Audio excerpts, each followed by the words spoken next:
ఏంటంటే ఒక ముల్లా, బంగ్లాదేశీ ముల్లా శుభేందు అధికారిని వార్న్ చేస్తున్నాడు. అంటే లైక్ ఏ ఫత్వా. ఒకసారి లాల్ మునీర్ హట్ బార్డర్ దగ్గర, నిన్న కూడా ఇదే బార్డర్ దగ్గర అయింది. ఆయన ఏమంటాడు, నువ్వు పసిపిల్లాడైతే మా దగ్గరికి రా, ఇప్పుడే అధికారం చేపట్టావు, అప్పుడే పెద్ద పోలీస్ అయిపోయావా, నువ్వు ఎక్కువ కాలం నిలవలేవు, మా మమత నిన్ను చంపేస్తుంది. That's what. మనకు ఆ బంగ్లా భాష అర్థమైతే వినొచ్చు. শুভেন্দু অধিকারী, তুমি আসো, তুমি কতটা মায়ের দুধ খাইছো, তুমি আসো, তোমার আগে কাল্লা ডাকে নেই বেটা। বেটা 3 দিন হলে তুমি দেশ বাবার মন্ত্রী হবার, আর তুমি 3 দিনে মনে করছো যে আমি শেড হয়ে গেছি। তোমার ওই শেড থাকবি না। তোমার শেড মমতা ব্যানার্জি অল্প কিছুদিনের মধ্যে তোমাকে খেয়ে ফেলবে। এটা আমাদের চ্যালেঞ্জ। এই জুতার মালা গলায় দেবো শুভেন্দু অধিকারীর। আমরা তো হিন্দু ভাইদের সাথে ভালো ব্যবহার করি, ওদের সাথে আমরা তো ভালো মিলেমিশে চলছি, আমরা তো কিছু বলি না। ওরা আমাদের মুসলমানের উপর কেন অত্যাচার করবে? ওরা কি পাইছে? ওরা লাগাক, আমরা আসি, চ্যালেঞ্জ শুনছি। ముచ్చట వేస్తుందండి వాళ్ళ అసలు కమిట్మెంట్ కానీ, వాడి గట్టిగా ఒక పూట తినడానికి తిండిందో కూడా తెలియదు. వాడు సువేంద్ర అధికారిని మమతా బెనర్జీ చంపేస్తుందని చెబుతాడు వచ్చి. ఇన్ని డిఫరెంట్ క్యారెక్టర్స్ బహుశా మనకి బార్డర్లో తప్పితే ఇంకెక్కడ దొరకవేమో. కశ్మీర్లో ఉండేది ఇట్లాగే. వాడికి ఏముండదు, తిండి ఉండదు, ఏముండదు, కానీ వాడు మాట్లాడేది మాత్రం ఇట్లాంటి భాష మాట్లాడతారు. వాళ్ళకి పొద్దున్న లేస్తే నేర్పించేది అదే, తెలుసుకునేది అదే, వాళ్ళు మాట్లాడేది అదే. నేను ఒకసారి కాశ్మీర్కి వెళ్ళాను. మీకు చాలా ఈ మైండ్ సెట్ ఎందుకు వస్తుంది అని చెప్పడానికి. ఒక కాశ్మీర్కి వెళ్ళినప్పుడు, కాశ్మీర్లో ఏంటంటే మేము ఎన్హెచ్పిసి అది ఉంది, నేషనల్ హైడల్ పవర్ కార్పొరేషన్, ఊరి సెక్టర్లో ఉంటుంది. ఎన్హెచ్పిసికి వెళ్ళాము. ఎన్హెచ్పిసిలో అసలు అక్కడ పవర్ ప్రొడక్షన్ జరుగుతుంది చాలానే. సెంట్రల్ గవర్నమెంట్ సంబంధించినటువంటి పవర్ ప్రొడక్షన్ యూనిట్ అది. అక్కడ పోయినప్పుడు మాతో పాటు ఒక డ్రైవర్ వచ్చాడు, ఆ పర్టికులర్ కాశ్మీరీ అతను. వస్తే మాట్లాడుతున్నాం, ఇంత మంచి పవర్ ప్రాజెక్ట్ అంతా ఉందంటే, చూసారా ఇంత పెద్ద పవర్ ప్రాజెక్ట్ ఉంది కానీ మాకు కరెంట్ ఇవ్వరు అని అన్నాడు. ఎందుకు ఇవ్వరు కరెంటు అది అని అంటే, వాడికి అసలు బేసికల్లీ మేము అక్కడ వెళ్ళినప్పుడు చూసాం కదా, అసలు కరెంటే ఉండదు అక్కడ. చాలా వరకు మేము R&B గెస్ట్ హౌస్ లో అక్కడ ఇక్కడ ఉన్నాం, కరెంట్ ఉండేది కాదు, వాళ్ళకి పవర్ ఉండదు. ఎందుకు రావట్లేదు చూసారా, మా దగ్గర నుంచి కరెంట్ తీసుకొని వెళ్తున్నది ఇండియా, కానీ మాకు కరెంట్ ఇవ్వట్లేదు. ఇది నరేటివ్. ఇండియా తీసుకెళ్తుందా? ఇండియా తీసుకెళ్తుంది, మాకు ఇవ్వట్లేదు. నరేటివ్, అది నరేటివ్. అక్కడ ఎందువరకు చెప్పారా బాబు నీకు అని అడిగితే, ఎందుకు మా మౌలవీ సాబ్ చెప్పాడని అంటాడు వాడు. మా మౌలవీ చెప్పాడు, మా ముల్లా చెప్పాడు, మా మసీదులో ఎవడో చెప్పాడు అని చెప్తాడు. సో వాడు రోజు ఇదే చెప్తున్నారు వాడికి. అసలు విషయం ఏంది అని అంటే కనుక, ఆ పర్టికులర్ వ్యక్తి ఆయన అక్కడ ఎన్హెచ్పిసి కార్యాలయంలో లోపలికి వెళ్ళిన తర్వాత అక్కడ ఖమ్మంకి సంబంధించిన మన తెలుగు అతనే ఉన్నాడు. అతను చెప్తున్నాడు, ఆయన చెప్పిన డీటెయిల్డ్ ఇన్ఫర్మేషన్ అది. ఇప్పుడు నేను సడన్ గా మొత్తం డీటెయిల్స్ అక్కర్లేదు, బట్ చెప్తున్నాను. కశ్మీర్ లో ప్రొడ్యూస్ అవుతున్నటువంటి కరెంట్ ఎక్కడైనా సరే, ఏ రాష్ట్రంలో అయినా సరే, నేషనల్ ప్రాజెక్ట్స్ లో భాగంగా ఎన్టీపీసీఓ ఎన్హెచ్పిసిఓ వీళ్ళు ప్రొడ్యూస్ చేసే కరెంట్ ఏదైనా ఉంటే, ఆ కరెంట్ ఆ రాష్ట్రానికి ఎంత వాటా ఇవ్వాలనేది లెక్క ఉంటుంది. 30%, 35% నెంబర్స్ మారుతూ ఉంటాయి. అప్పుడప్పుడు ఒక వాటా ప్రకారం ఇస్తారు యాజ్ పర్ రూల్.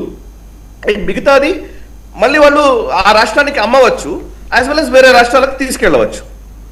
అయితే అక్కడ ఏం జరుగుతుందంటే, కాశ్మీర్లో ముఫ్తీ గవర్నమెంట్ కానివ్వండి, అబ్దుల్లా గవర్నమెంట్ కానివ్వండి, ఇద్దరు కూడా ఇంకోటి కాశ్మీర్కి ప్రత్యేక పరిస్థితుల్లో వాళ్ళు ఏం చేస్తారంటే, ఇవ్వవలసినటువంటి కరెంట్ కంటే ఇంకొక 10% ఎక్కువనే ఇస్తున్నారట.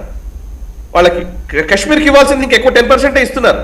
కానీ కొనుగోలు చేయడమో, విద్యుత్ ప్రాజెక్టులు పెట్టడమో, అండ్ ఒక్క పని కూడా అబ్దుల్లా చేయడు, ముఫ్తీ చేయదు. ఈ రెండు ఫ్యామిలీసే కదా కాశ్మీర్ పాలించేటి. వీళ్ళు అసలు పవర్ ప్రొడక్షన్ యూనిట్లు పెంచరు, ఏమి తీసుకురారు, బయట నుంచి కొనుగోలు చేయరు, అక్కడ ఉన్న ప్రజల్ని ఎండబెడుతుంటారు.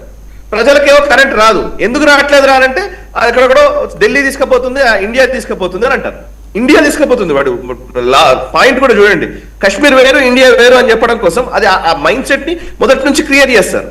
మేమంతా డీటెయిల్డ్ గా ఎక్స్ప్లెయిన్ చేస్తే, ఏమో మా ముల్లా చెప్పింది కరెక్ట్ అని వెళ్ళిపోయాడు అంతే. సో అంటే ఎట్లాంటి మైండ్ సెట్ ఉంటుందో నేను చెప్తున్నాను. అంటే వాళ్ళకి ఏమి అక్కర్లేదు, ముల్లా మైల్వి ఏది చెప్తే అదే లెక్క. సో పలానా వాడికి ఓటేయండి అంటే ఓటేస్తాం మేము, పలానా వాడికి వేయొద్దంటే వేయం. పోనీ నీకు ఏమొస్తుందిరా బాబు, నీకేమన్నా నిజంగానే దానివల్ల ఏమన్నా లాభం వస్తుందా, పోనీ నీ బతుకులు ఏమన్నా బాగుపడుతున్నాయా, అక్కర్లేదు. నేను బార్డర్ విలేజెస్ లో కండి, నేను నుబ్రా వ్యాలీకి వెళ్ళాం. మేము లదాఖ్ లో నుబ్రా వ్యాలీ ఉంటుంది, అక్కడ థాంగ్, పచుతాంగ్ ఇట్లాంటి కొన్ని ప్లేసెస్ ఉంటాయి. అవి 5 విలేజెస్ ని 1971 బంగ్లా యుద్ధం జరిగినప్పుడు మన భారతదేశము, భారత సైన్యము 5 గ్రామాలని, పాకిస్తాన్ కంట్రోల్లో ఉన్న గ్రామాలని మనం తీసుకున్నాం. అది బాల్టిస్తాన్ కిందికి వస్తుంది. అది సో బాల్టీ భాష మాట్లాడతారు వాళ్ళు. ఆ బాల్టీ ప్రజలు ఆ 5 గ్రామాలు తీసుకుంటే 5 గ్రామాల వాళ్ళని అడిగినాను నేను, మీకు 1971లో వచ్చారు కదా, పోనీ అంతకు ముందు పాకిస్తాన్ లో ఉన్నప్పటికీ భారతదేశంలో ఉన్నప్పటికీ డిఫరెన్స్ కనబడుతుందా, ఏంటి మీకు తెలిసిన డిఫరెన్స్ అని అడిగాను. పాకిస్తాన్ కంట్రోల్లో ఉన్నప్పుడు ఏమీ అందేది కాదు, 2014 వరకు కూడా ఏమీ అందలేదు, మేము పాకిస్తాన్తో ఉంటే బాగుండు అనుకున్నాము. 2014 తర్వాత మాకు రేషన్ అందుతోంది, మాకు రోడ్లు వస్తున్నాయి, మాకు స్కూళ్ళు కట్టారు, మాకు ఆల్మోస్ట్ అన్ని ఇప్పుడు ఇక్కడ సోలార్ విద్యుత్ ఇస్తున్నారు, ఇవన్నీ చేస్తున్నారు, నిజంగా బాగుంది. 2014 తర్వాత మేము పాకిస్తాన్కి వెళ్ళాలనుకోవట్లేదు అన్నారు బార్డర్ విలేజెస్ లో. నేను రికార్డ్ చేసేసుకొచ్చా. అంటే ఏంటి ప్రాబ్లం ఏంటి అని అంటే, బార్డర్ విలేజెస్ మనం వదిలేయాలి. వదిలేయడం వల్ల ఏమవుతుంది, అటున్నా ఇటున్నా ఒకటే, వాడికి అసలు డెవలప్మెంట్ అనేది చూపించము, వాడికి అసలు ఏమీ అక్కర్లేదు, వాడికి కావాల్సింది మతము, ఆ మతాన్ని మాత్రమే చూసుకుంటే చాలు మన కోట్లు వస్తాయి. ఇది సంవత్సరాలుగా జరుగుతున్నటువంటి ఒక రాజకీయ కుట్ర. ఇవాళ బంగ్లాదేశ్ లో కూడా అదే పరిస్థితి. బంగ్లాదేశ్ తెలుసా ఇవాళ పరిస్థితి ఏంటంటే, వాళ్ళది IMF నిధులు ఇస్తే గానీ నడవలేని పరిస్థితిలో బంగ్లాదేశ్ ఉంది. IMF ని వాళ్ళు వెంపర్లాడుతున్నారు, మాకు డబ్బులు కావాలని బెయిల్అవుట్ చేయాల్సిన పరిస్థితి ఇప్పుడు బంగ్లాదేశ్. మహమ్మద్ యూనస్ వచ్చిన తర్వాత నిజానికి బంగ్లాదేశ్ మీరు అబ్జర్వ్ చేస్తే ఈస్ట్ పాకిస్తాన్ వెస్ట్ పాకిస్తాన్ రెండు ఉంటే, వెస్ట్ పాకిస్తాన్ తో పోల్చితే ఈస్ట్ పాకిస్తాన్ GDP చాలా అద్భుతంగా ఉండేది.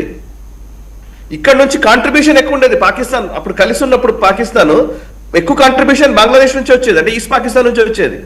అండ్ ముజిబుర్ రెహమాన్ తర్వాత కూడా అక్కడ టెక్స్టైల్ ఇండస్ట్రీ అద్భుతంగా ఉంటుంది.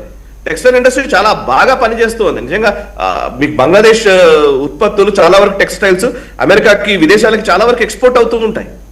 సో వాళ్ళ ఇండస్ట్రీ చాలా బలమైన ఇండస్ట్రీ అది. ఇప్పుడు ఆ ఇండస్ట్రీ మొత్తం నాశనం అయిపోయింది మహమ్మద్ యూనస్ వచ్చిన తర్వాత.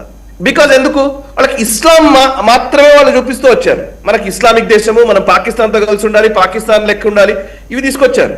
దాంతో ఏమైంది, ఇండస్ట్రీ మొత్తం కొలాప్స్ అయిపోయింది. ఇవాళ IMF నిధుల కోసం ఎదురు చూస్తున్న పరిస్థితి బంగ్లాదేశ్కి వచ్చింది. ఇవన్నీ మాట్లాడారు. ఇందాక మీరు చెప్పారు కదా, తిండి ఉంటుందో లేదో కానీ వాడు ఇది మాత్రం మాట్లాడతాడు. మమతా బెనర్జీ గెలిస్తే ఏంటి, ఓడితే ఏంటి, ఒకవేళ ఆవిడ గెలిచుంటే Islamic republic of West Bengal అనే కాన్సెప్ట్ ని ఏమన్నా ఆవిడ తెర మీద తీసుకొచ్చేదా? Already Islamic republic of West Bengal కాకపోవచ్చు కానీ అట్లీస్ట్ బంగ్లాదేశ్ కున్న వాడు ఎవడైనా కానీ మంచిగా ఇక్కడికి వచ్చి ఉండొచ్చు కదా హ్యాపీగా. వాళ్ళకి ఇప్పుడు ఎట్లా అంటే కొత్త అల్లుని ఎదుర్కొన్నట్టుగా ఎదుర్కొంది కదా మమతా బెనర్జీ.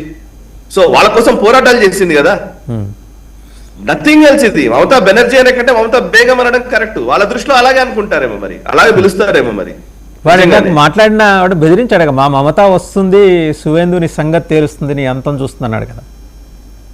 అవును, ఇప్పుడు మీరు చూస్తే కలకత్తా లాంటి ప్లేస్ లో కాళీమాత మనం మామూలుగా ప్రతి దసరా నవరాత్రి ఉత్సవాలు అద్భుతంగా జరుగుతాయి అక్కడ. నిజంగా మొదటి నుంచి కూడా అది పెద్ద సంస్కృతి, చాలా అద్భుతమైన సంస్కృతి. ఆమె నవరాత్రి ఉత్సవాలు ఆ ప్రొసెషన్స్ తీయడానికి వీల్లేదని ఆంక్షలు విధించింది. ఎందుకు, అప్పీల్ చేయడం కోసం వీళ్ళని. కొన్ని ప్లేసెస్ లో అయితే కాళీమాత విగ్రహం పెట్టేటువంటి ప్లేసెస్, కాళీమాత గుళ్ళను మొత్తం మూసేశారు. మమతా బెనర్జీ గద్దె దిగిన తర్వాత ఆలయాలు తెరిచిన విజువల్స్ వచ్చినాయి. ఆలయాలు తెరిచారు, వాటిని నీటితో శుద్ధి చేశారు. అంటే ఏంటి, ఫుల్లీ అప్పీజ్మెంట్. ఇది అప్పీజ్మెంట్ అనే కంటే కూడా నిజం అన్నట్టుగా ఒక ఇస్లామిక్ వెస్ట్ బెంగాల్ గా మార్చే ఒక మంచి ప్రయత్నం జరుగుతున్నప్పుడు దానికి ప్రజలు అడ్డుకట్ట వేశారు, ఆమెను గద్దెదించారు. సో ఇక్కడ అసలు ఆక్రోశం ఆగట్లేదు అనమాట, అది ప్రాబ్లం. సరే,